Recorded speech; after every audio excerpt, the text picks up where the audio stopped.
The View was on hiatus and on hideous, but they came back. So I go, wow, they're back already. Wow, we got to do a quick coverage of them. Welcome to Doug in Exile. This is where the happy patriots are. Our hope is in the happy patriots. And we'll get into that because you'll see the View have changed now that Kamala's getting some help. She has picked for her VP, her Minnesota governor, Tim Walz. Yep. And I have to say, together, they've been building a lot of momentum. Yeah. Together, they are not building a lot of momentum. Media is building it. Tim Walz and Kamala have done nothing, Whoopi, nothing. All right, there is an alternative. There's a big alternative here. And so I'll throw this out. Has this changed the direction Oh my gosh. of this race? And do you think the momentum's going to last? I do. Okay, Sonny's already saying, oh, I do. The momentum's going to last. Remember, Harris and Walz have done nothing. The question is, will the media be able to keep dragging them over these empty balloons over the finish line without significant interviews, without significant challenges, with a full media cover-up? They're just like, Tim and Kamala, just sit back. We've got this. Will that last? It's entirely possible. Sonny Hostin thinks that will last. I have to say, I was at the DNC. I went to Chicago. It's the first political convention I've ever gone to. Oh, because okay. it's the first one I've wanted to go to. And it was a party. No, Obama? Okay? What about Obama? No, I didn't go to I that went to either. that one. I didn't go to that. Okay. And Joy's like, you didn't go to Obama, but Obama is, black. Instead, they need to send Joy Behar to Human Resources for automatically thinking that Sonny Hostin would have gone to the Barack Obama. I just think that's really insensitive of Joy Behar. And when Lil Jon came down the staircase, I was like, this is a different kind of convention. The convention was just dead and terrible until Little John, a rapper, came down the staircase. That's what got Sonny Hostin on board. Not policy, not saving America from financial ruin, creating jobs, pulling us out of 3 world wars, not searing up the southern border.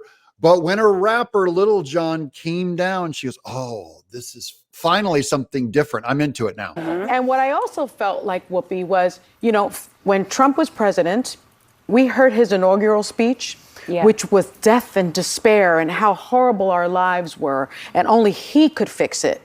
That is, of course, crap. Instead, I'll point you to the 2022 Biden's, here's his State of the Union. We're talking about death and doom and destruction.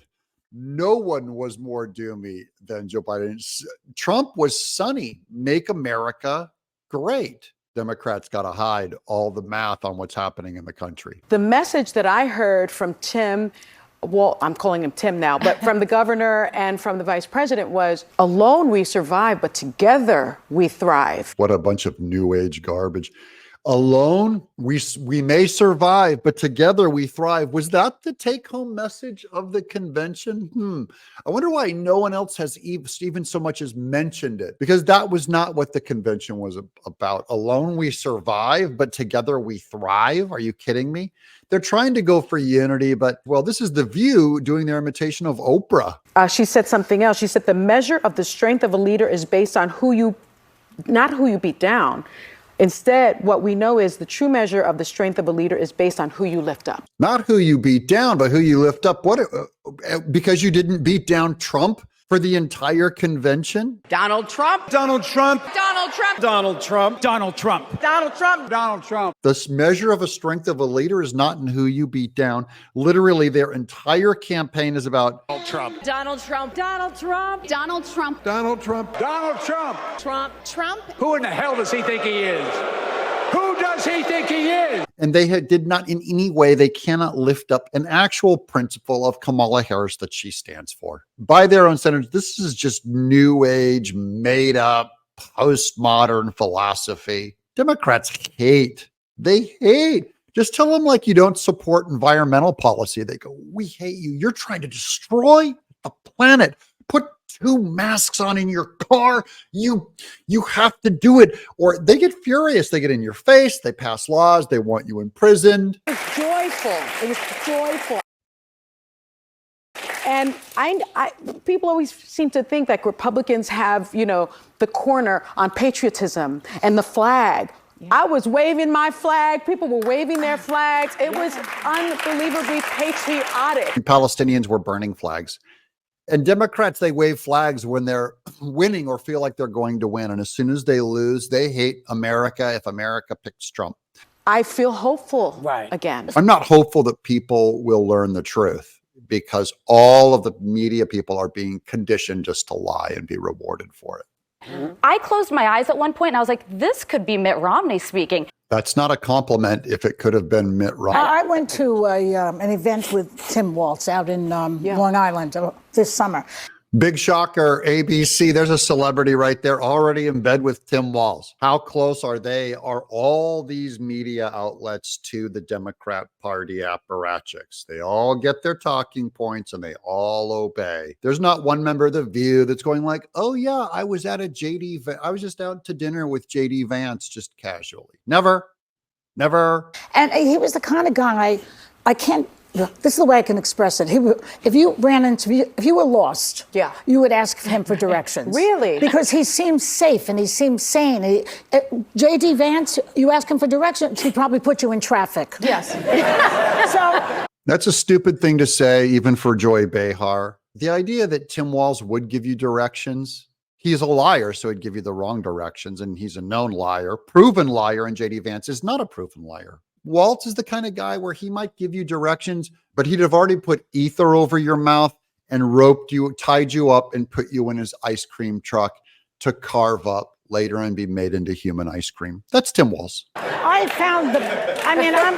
an instinctive person. So my instinct is that the guy, I remember when Obama came on the show the first time, he and Michelle, and I thought these people are normal. They're sane. The other side is just nuts. They're normal, just like you and I. Who of us doesn't have our personal private chef drown on a wakeboard in 4 feet of water with all of his clothes off? We're seeing him do laps. So normal. All 6 of your houses, so normal. She has always been who she was. She's never been, you can say a lot of things. You can never say she was not authentic. Kamala Harris is the least authentic person.